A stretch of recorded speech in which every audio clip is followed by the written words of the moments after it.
नमस्कार, जय गजानन. तुमच्या सगळ्यांचं आपल्या चॅनलमध्ये खूप खूप स्वागत आहे. कधी कधी आयुष्य हे योग्य वळणावरती चालत नाही. मग त्यावेळी आपल्याला असं वाटते की आपण तर योग्य प्रार्थना करत आहोत, महाराजांची सेवा करत आहोत, भक्ती करत आहोत, नामस्मरण देखील चालू आहे, तरी सुद्धा माझ्या आयुष्यामध्ये बदल का घडत नाही? महाराज माझ्या सोबत आहेत का?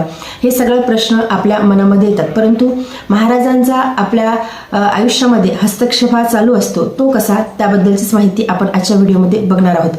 आयुष्यामध्ये अनेक वळणं येतात किंवा परिस्थिती नेहमी करता चेंज होत राहते आणि कधी कधी जर का काही एखाद्या प्रश्नांचा, अडचणीचा आपल्याला सामना करावा लागला, मग आपल्या मनामध्ये प्रश्न येतो की महाराज माझ्या सोबत आहेत का? महाराज माझी साथ करत आहेत का? परंतु महाराजांचं सूक्ष्मपणे आपल्या आयुष्यामध्ये हस्तक्षेप चालू असतो. तो असा की बाहेरची परिस्थिती ही महाराज कधीही बदलत नाहीत. आपल्याला अंतरंगातून, आपल्या मनातून महाराज आपल्याला बदलत असतात. आपलं मन अगोदर बदलतात, आपली मनाची जी अवस्था आहे ती बदलते. म्हणजे अडचणी ॲज इट इज असतात, परिस्थिती ॲज इट इज राहते, जे आपल्या आजूबाजूचे लोक आहेत ते देखील ॲज इट इज राहतात. परंतु आपल्या मनाची जी अवस्था आहे ते अगोदर महाराज बनवतात. आपलं मन संयमी होते, आपलं मन अपेक्षारहित होते, आपल्या मनाला एक प्रकारची शांतता लाभते. म्हणजे बाहेर परिस्थिती कशी जरी असली, आजूबाजूचे लोक कशी जरी असले, तरी सुद्धा आपल्या मनामध्ये एक शांतता असते, आपल्या मनामध्ये एक समाधान असतो, आपल्या मनामध्ये एक आनंद असतो. आणि हेच महाराजांचं एक आपल्या जीवनामधला हस्तक्षेप असतो की महाराज आपल्याला आपल्या अंतरंगातून बदलतात, आपल्या मनातून बदलतात. बाहेरची परिस्थिती भलेही जशीच्या तशी असली तरी सुद्धा आपलं मन बदलते, आपलं मन खंबीर होते, आपल्या मनामध्ये आत्मविश्वास यायला सुरुवात होतो. आपलं जे मन आहे, जे बेचैन होतं, ज्यामध्ये आपल्याला नामस्मरण करण्याची इच्छा होत नाही, भक्ती करण्याची इच्छा होत नाही, मग ते हळूहळू मन अतिशय संयमी व्हायला लागते, खंबीर व्हायला लागते आणि आपलं मन हे नामस्मरणामध्ये गुंतायला लागते. म्हणजे आता आपण जर का विचार केला की आपलं मन खूप बेचैन आहे, अस्थिर आहे, मग त्यावेळी आपल्याला भक्ती देखील करू वाटत नाही, नामस्मरण देखील करू वाटत नाही. तर महाराज हेच करतात की आपलं मन अगोदर बदलतात, आपल्या मनाची स्थिती बदलतात. आपलं मन अगोदर ज्या गोष्टीमध्ये गुंतलेलं असते त्या गोष्टीचं आपल्याला मग काही महत्त्व वाटत नाही किंवा आपण संयमाने, शांततेने घ्यायला सुरुवात करतो. किंवा कुठलीही अडचण आली, परिस्थिती आली तरी सुद्धा आपण शांततेने त्याच्याकडे बघायला लागतो. म्हणजे एखाद्या गोष्टी जर आपल्याला असं वाटत असेल की अति तीव्र इच्छा असेल की ही गोष्ट लवकरात लवकर पूर्ण व्हावी, मग त्यामध्ये आपण शांततेने घेतो, मन खंबीर करतो की हळूहळू गोष्टी ह्या व्यवस्थित होतील. आणि खरंच तशा हळूहळू गोष्टी व्यवस्थित देखील होतात, कारण की महाराज त्या गोष्टी हळूहळू व्यवस्थित करून देतात. आणि हे सगळं काही जे आपल्यासोबत घडत असते, महाराजांचा जो श्री गजानन महाराजांचा जो हस्तक्षेप असतो, आपल्याला थांबवणे नसते, तर ते एक आपल्या आयुष्याची नवी पायाभरणी असते. त्यामुळे महाराजांवरती संपूर्ण विश्वास ठेवून महाराजांची भक्ती, नामस्मरण करावं एवढंच आपल्यासाठी महत्त्वाचं आहे. आपण जेवढा महाराजांना वेळ देऊ, जेवढी भक्ती महाराजांसाठी आपण करू, जेवढं नामस्मरण आपण महाराजांच्यासाठी करू, त्यामुळेच आपलं आयुष्य बदलणार आहे. त्यामुळेच आपल्या आयुष्यामध्ये ट्रिमेंडस चेंजेस व्हायला लागणार आहेत. आणि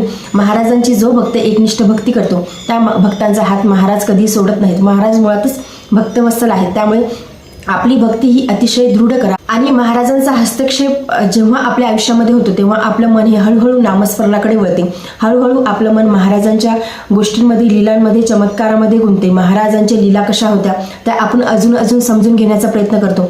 आणि हाच एक खरा महाराजांचा हस्तक्षेप असतो की महाराज बाहेरचं जग बदलत नाही, महाराज बाहेरचे लोक बदलत नाही, महाराज अडचणी बदलत नाही. सर्वात अगोदर महाराज आपलं मन बदलतात, आपल्या मनातले जे विचार आहेत ते बदलतात. अपेक्षारहित जगायला सुरुवात करतो. आपल्याला जगाशी काही देणं घेणं राहत नाही. आपल्याला एकटेपणा जास्त आवडायला लागतो. एकटेपणा आवडायला लागतो तेव्हा देखील आपल्याला भीती वाटत नाही. म्हणजे महाराजांची जेव्हा आपण भक्ती करतो किंवा अध्यात्माच्या वाटेवरती येतो तेव्हा तुम्ही स्वतः एक बघा की आपल्या जवळचे जे लोक असतात ते आपल्यापासून दूर जातात, तरी सुद्धा आपल्याला भीती वाटत नाही. दूर जातात म्हणजे आपण त्यांचं थोडंसं बॉन्डिंग कमी होते, आपला थोडासा त्यांचा कॉन्टॅक्ट कमी होतो, तरी सुद्धा आपल्याला भीती वाटत नाही. कधी कधी आपल्याला असं वाटते की आपण यावरती डिपेंड आहे, त्यावरती डिपेंड आहे.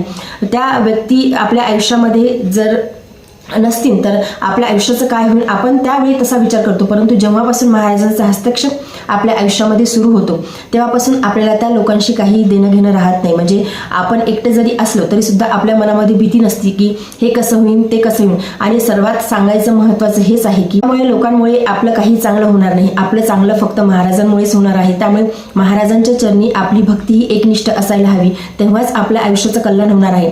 आणि जेव्हा महाराज आपल्या आयुष्यामध्ये हस्तक्षेप करतात तेव्हा आपलं मन शांत होते, संयमी होते, आपल्याला भीती उरत नाही. कोणत्याच गोष्टीची कधीच आपल्या मनामध्ये भीती उरत नाही. आपल्या ज्या कामाच्या वस्तू नाहीत किंवा परिस्थिती नाही किंवा लोक नाहीत, त्या सगळ्या गोष्टी महाराज आपल्यापासून दूर करतात. म्हणजे आपल्या आयुष्यामध्ये ज्या ज्या गोष्टी महत्त्वाच्या नाहीत त्या गोष्टी, मग त्या लोकांपासून, परिस्थितीपासून, वस्तूंपासून, त्या सगळ्या गोष्टी आपल्यापासून दूर होतात. आपलं मन हळूहळू नामस्मरणामध्ये लागते, आपलं मन संयमी होते, अपेक्षारहित आपण जगायला सुरुवात करतो. आपण जरी एकटे राहत असलो तरी सुद्धा आपल्या मनातील जी भीती आहे ती दूर होते. आपल्याला महाराजांच्या नामस्मरणाशिवाय किंवा महाराजांच्या शिवाय आयुष्यामध्ये दुसरं काहीच आवडत नाही. तर समजावं की महाराजांचा हस्तक्षेप आपल्या जीवनामध्ये चालू आहे आणि महाराज आपल्या सोबत आहेत. महाराज आपल्याला आतून बाहेरून बदलतात, महाराज आपल्याला अंतरंगातून बदलतात. महाराज बाहेरची परिस्थिती बदलत नाही, आपल्याला स्वतःतून बदलतात. आपल्यामधला आत्मविश्वास वाढवतात, आपल्यातला खंबीरपणा वाढवतात आणि महाराज लगेचच काही चमत्कार दाखवत नाही, हळूहळू आपल्याला त्या सगळ्या गोष्टींच्या योग्यतेचे बनवतात आणि त्यानंतर